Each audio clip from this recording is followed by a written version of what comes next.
I solemnly pledge myself before God and in the presence of this assembly to pass my life in purity and to practice my profession faithfully.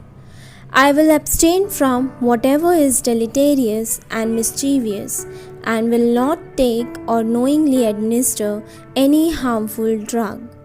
I will do all in my power to maintain and elevate the standard of my profession, and will hold in confidence all personal matters committed to my keeping and all family affairs coming to my knowledge in the practice of my calling.